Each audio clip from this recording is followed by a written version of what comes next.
Kahdesti selitän kohta syyn. Ensimmäisen variaation nimi on Kovakuoriaisen lento.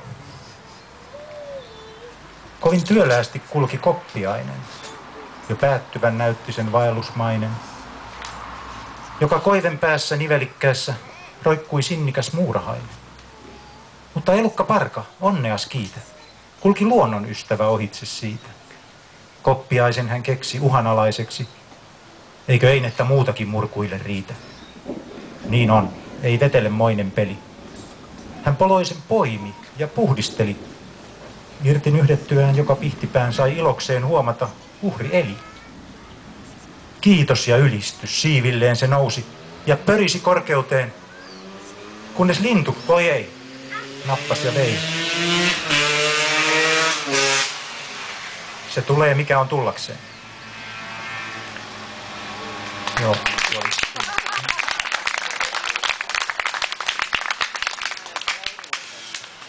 Sitten tämä toinen on kantaesitys ja sen takia käytän vähän paperia tässä apuna. Kieliä on luettu Urjalan yhteiskoulussa, niin kuin tässä on jo tullut sanottua. Minä omistan tämän runon Saksan opettajille ja aika monen muunkin Saksan opettajille, Ritva Limaattiukselle ja Jukka Pulkille. Sen nimi on Der Flug des Käfers. Kolmantena voisin omistaa sen sisarenpojalleni ja kummipojalleni Cedric Barmetlerille, jonka ansiosta tämmöinen asetus pälkähti ylipäänsä päähän, kun riimitellä saksaksi.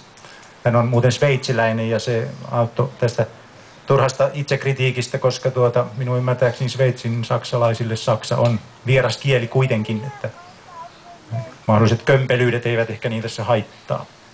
Se on se 9 vuotta pitkä saksa, ei mulla muita opintoja ole takana. Ein Käfer bewegte sich langsam und leise.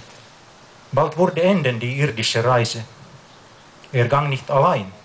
Am jeden Bein klammerte sich fest eine böse Ameise.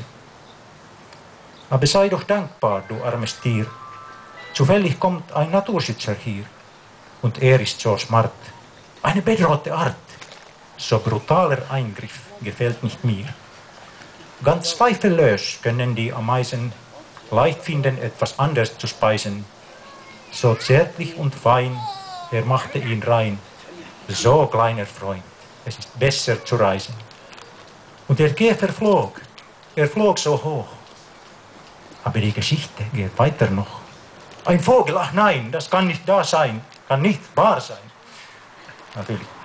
Was gesehen soll, will geschehen doch. Dankeschön.